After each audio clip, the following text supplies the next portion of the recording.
We got caught in a norther in the first days of November 1985. And I had the boat built brand new in May of that year, so it was only like maybe 5 months old. And it was late in the evening, and as it got darker and it got rougher, and sure enough, the front hit real hard, and it was blowing probably 30 or 40, maybe 45 miles an hour.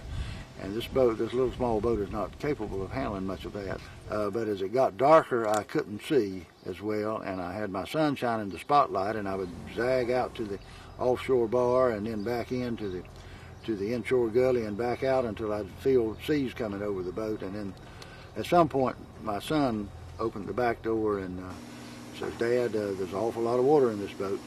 He says, "I think we're in trouble." And I said, "Well, hold the wheel just a minute." And I slowed the engine down, and I opened the back door and looked out myself, and we were half full of water. And I told him, I said, "Son, we're going to lose this boat." And I said, "Hang on, I'm gonna hit it. I'm gonna try to drive it up on the beach if I can." And so I turned it straight inshore and goosed it a little bit, and I was going to, my intention was to just as fast as I could to get it straight on in on the beach. We were probably 300 or 400 foot offshore at the time, offshore of the beach, running up along the beach. And I hit the throttle and goosed it, and when I did, a sea came over the stern of it and buried it right there, and there we were, sunk. And there was enough air in the fuel tank that it held the bow afloat, but the stern was sunk. And so I told my son, I said, "We're going to have to go out these front windows." And so we opened the front windows. They lifted up like this, on the hinge assembly. And I told him to put on a life jacket now and crawl out of one of these windows, and I'll be right behind you. And he tried to argue with me like he usually does. And I said, "For once, son, don't argue with me. Put a life jacket." He said, "Dad, I can make it without the life jacket. Put a life jacket on and get the hell out of here. And I'll be right behind you."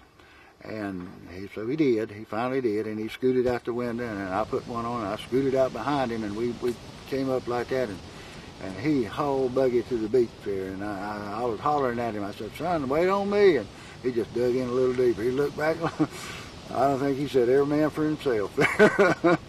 So we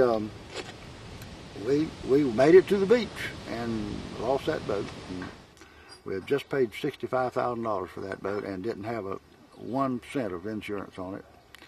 And my wife almost went into a shock over this, and it affected me quite heavily too. But next day we found the boat. Next day we had to charter a plane, or 2 days later we had to charter a plane, and I found the boat up in the surf and tried to raise it and couldn't, and I ended up selling the boat for $1 just to relieve myself of the liability of it.